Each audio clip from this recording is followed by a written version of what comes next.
银川放火的时候，先从我家烧起，把银川的家家户户都烧光，管他是灰还是汗，都动手，给共产党留下一片灰烬。1949年8月26日，在兰州解放后，我一野的几十万大军开始逼近宁夏。马鸿逵知道，单凭他宁夏的7万多人马是根本抵挡不了的，但他也不想就此善罢甘休。为此，他花费了极大的代价，聘请陈纳德的航空公司帮他将自己的家当全部打包送去了香港。随后，便将宁夏的马家军通通撒到黄河两岸，构筑起了3道防线做最后的抵抗。第一道防线以骑兵20团驻守同心，81军1部驻守靖远，新皮一旅驻守景泰。第二道防线以新组建的贺兰军驻守中宁，81军主力驻守中卫。第3道防线则以第128军驻守金鸡，第11军驻守灵武。如同马步芳一样，这7万人马的指挥权，马鸿逵全权交给自己的儿子马敦敬来指挥。但这个狡猾的家伙可不像马步芳那样盲目自大，很是有自知之明。他知道解放军到来之日就是他宁夏灭亡之时，所以在把指挥权交给自己的儿子后，他就一直想找借口离开西北。而很快，老蒋就帮他圆了这个梦。1949年9月1日，此时距离兰州战役结束已经过去5天，老蒋突然致电马鸿逵，让他即刻飞赴重庆参加军事会议，共商西北的防务。有了逃跑的理由，让马鸿逵喜出望外，他马上就召开了紧急会议，宣布自己即将离开宁夏的消息。共军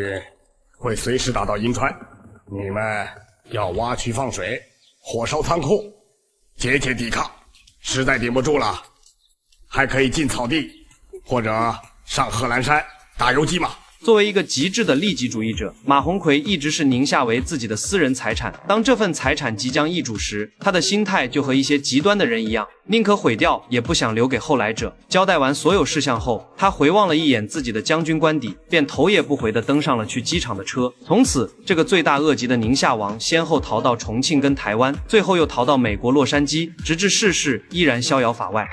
而另一边的马继元可就没马鸿逵这么潇洒了。在兰州解放后，马继元乘车带着残部，一路向永登方向不停地逃窜。此时的他可以说是狼狈不堪，与之前的誓师大会对比，判若两人。他在逃窜的过程中，还想逃到凉州联合新疆的马承祥做最后的抵抗，但在其父马步芳的致电下，于8月29日转逃到了西宁。仅仅1天之后，他便带着部分军政要员从西宁乘飞机又逃往了重庆。同一时间，我第一野战军的19兵团开始向宁夏发起解放的进程。宁马的战力确实比不上青马，在19兵团一路北上的过程中，马敦敬的第一道防线就如窗户纸一样脆弱，轻而易举就被我军撕开。到了9月17日，我军逼近中宁和中卫地区后，马家军已经溃不成军，所谓的防线已经名存实亡。马鸿逵的堂兄马鸿斌与他的儿子被迫带领81军宣布起义，但两人的起义并没能让马家军彻底停歇，反而让局势变得更加糟糕。刚刚签订和平协议，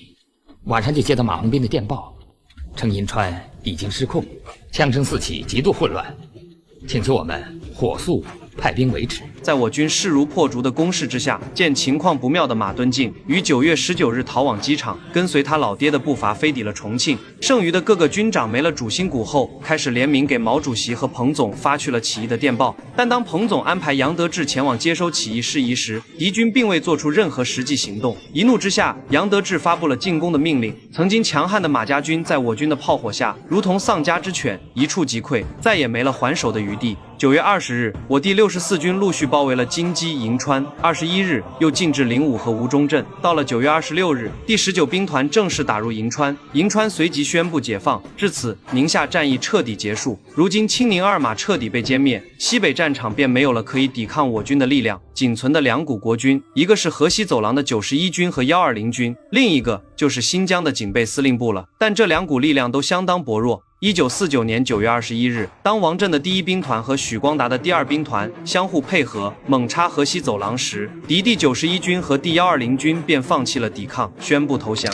在如此形势之下，新疆警备总司令陶峙岳和新疆主席包尔汉共同决定要赶在新中国成立之前率部起义。但早在陶峙岳挑明立场之后，老蒋的嫡系罗树人和马步芳的外甥马承祥等人却对起义积极反对，甚至有过劫掠全城的想法，然后把部队带到南疆继续抵抗。但因为时局的原因，最终放弃了。陶峙岳见几人既不想起义，又不想留在新疆，便决定送他们出境，以防他们狗急跳墙，破坏新疆即将到来的和平。出境？那我们成什么人了？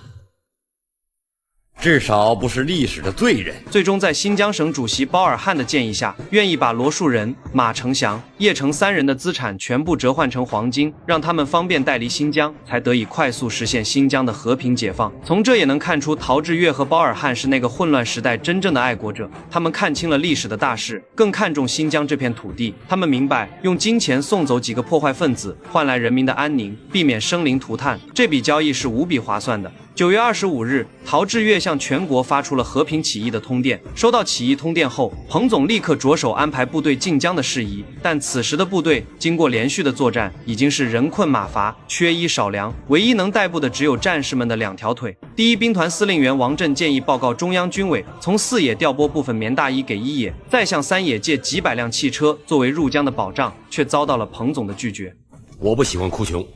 尤其是现在，主席那里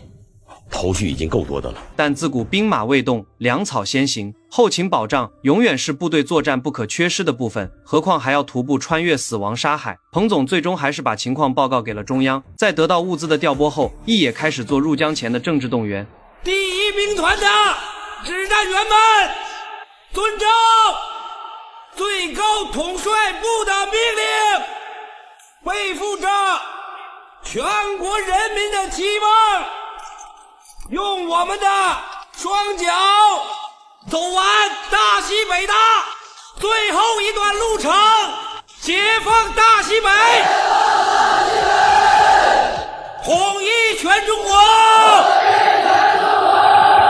随后于10月10日开始，第一野战军分别以空运、车运和步行的方式行军，几十万人浩浩荡荡地向新疆进发。经过10天的长途跋涉，于10月20日下午，先头部队顺利到达新疆的迪化，也就是今天的乌鲁木齐。彭总在随后也乘机抵达迪化，在新疆省主席包尔汉以及群众的热烈欢迎下，他品尝着新疆的美食，接受着维吾尔族人民对他的敬意，正式将新疆这片西北边陲纳入人民的怀抱。当他站在夕阳底下，看着这片茫茫戈壁时，代表着整个西北全境已经彻底被解放，预示大西北从此告别战乱，人民走向安定发展的正轨。回看这场经历了5个省的战争，从彭总的责任与担当，再到普通士兵用双脚丈量戈壁的坚韧，我们看到的是一支与旧军阀截然不同的军队，他们为解放而来，为建设而来。当他们与新疆人民热情地拥抱在一起时，我们才真正理解历史的选择最终是人心的选择。